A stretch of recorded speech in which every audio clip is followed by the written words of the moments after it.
الرحمن علم القرآن خلق الإنسان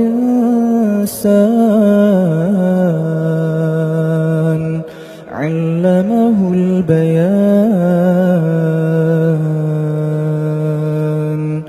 الشمس والقمر بحسبان والنجم والشجر يسجدان والسماء رفعها ووضع الميزان